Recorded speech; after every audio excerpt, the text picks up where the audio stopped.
प्रभूचा गौरव असो आत्ता आणि सदा सर्वदा.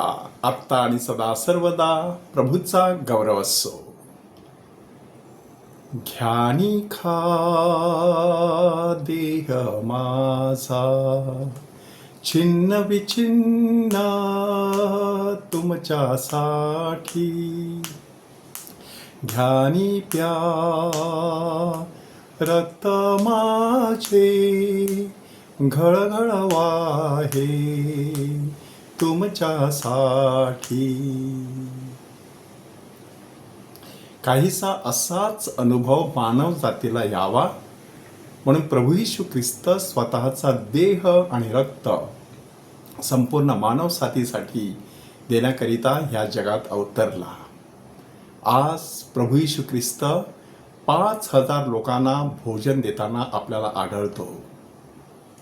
हा प्रसंग ख्रिस्ती लोकांसाठी नवीन नाही, परंतु ह्या प्रसंगावरती सातत्याने आपण जर मनन चिंतन केलं तर त्याच्यामध्ये बरंचसं काही नवीन आपल्याला शिकायला मिळतं. प्रसंग कसा आहे बघा. योहान बाप्तिस्ताचा शिरच्छेद झालेला आहे. प्रभू येशू ख्रिस्त अंतर्यामी प्रचंड प्रमाणामध्ये व्यथित झालेला आहे. लहानपणी ज्याच्याबरोबर आपण खेळलो बागडलो तो आपला मावस भाऊ, तो आपला नातलग, ज्याने आपल्याला बाप्तिस्मा दिला तो परमेश्वराचा संदेष्टा. स्त्रियांच्या पोटी जन्मलेल्या आण्यामध्ये सर्वात श्रेष्ठ अशी आपण ज्याची तुलना केली तो महान असा योहान बाप्तिस्ता. त्याचा शिरच्छेद झाल्याची बातमी येशूच्या कानावरती आली आणि येशू एकटाच अरण्यात निघून गेला.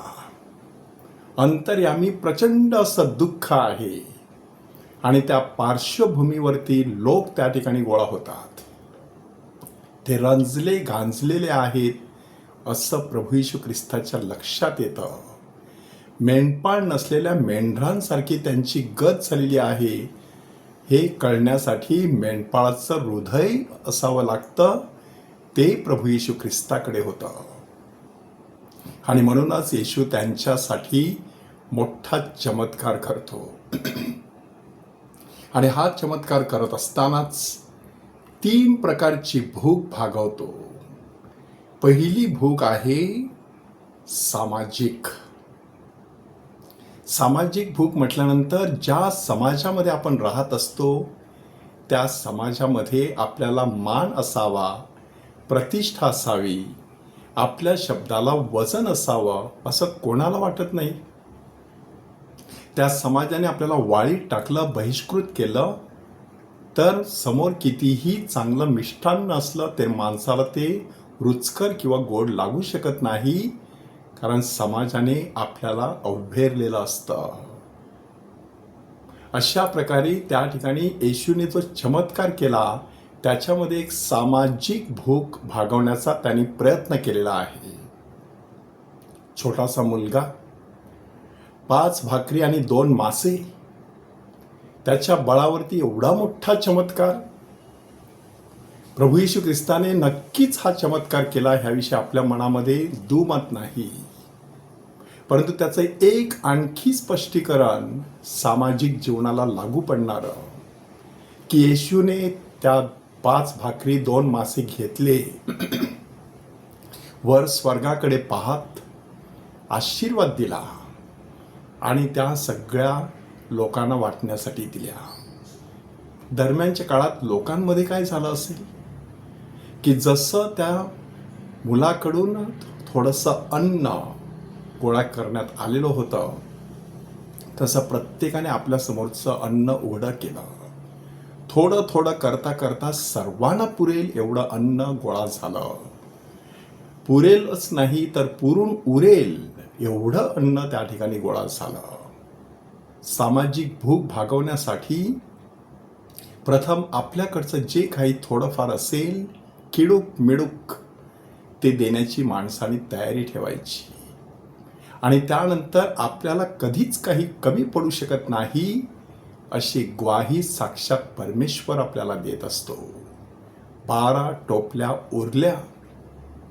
एवढ्या विपुल प्रमाणामध्ये त्या ठिकाणी अन्न गोळा झालं. दुसऱ्या प्रकारची भूक आहे भावनिक.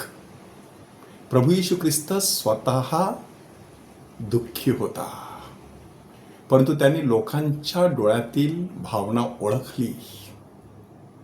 ते भुकेने कासावीस झालेले आहेत हे त्याच्या लक्षात आलं आणि त्याने त्या ठिकाणी त्यांच्यासाठी तो चमत्कार केला. त्या भावना त्या ठिकाणी व्यक्त करण्यात आल्या. कोणत्या प्रकारच्या भावना? की मला तुझी गरज ओळखता येते.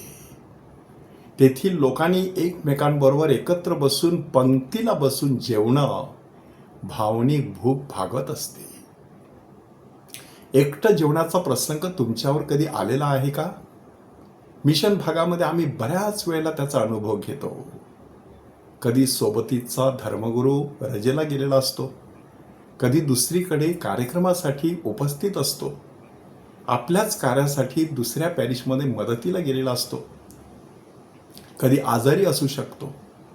अशा वेळेला संध्याकाळची वेळ, कामगार निघून गेलेले असतात, एकटंच जेवायचं आणि त्या वेळेला ती भावनिक भूक जाणवते. समोरचं अन्न कितीही चांगलं असलं तरी ते रुचकर लागत नाही. भावनिक भूक महत्त्वाची असते. तिसऱ्या प्रकारची भूक आहे आध्यात्मिक भूक. की प्रभू येशू ख्रिस्त हा चमत्कार करत आहे आणि योहानाच्या शुभवर्तमानात आपल्याला सांगण्यात आलेलं आहे की वल्हांडण सण होता. वल्हांडण सणाच्या दिवशी यहुदी लोक कुठे असायला पाहिजे होते? जेरुसलेमच्या मंदिरात बेखमीर भाकरीच्या सणासाठी, वल्हांडणाचं कोकरू कापण्यासाठी. मंदिर, कोकरू, भाकर हे सगळं एकाच व्यक्तीमध्ये एकवटलेलं आणि तो होता साक्षात प्रभू येशू ख्रिस्त.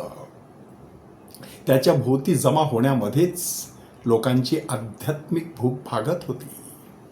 आज आपण स्वतःला प्रश्न विचारूया, शारीरिक भूक भागवत असताना आपण सामाजिक, भावनिक आणि आध्यात्मिक भूक भागवत आहोत की त्याकडे दुर्लक्ष करत आहोत? त्या प्रभू येशू ख्रिस्ताकडे विशेष कृपा मागूया. प्रभूचा गौरव असो आत्ता आणि सदा सर्वदा.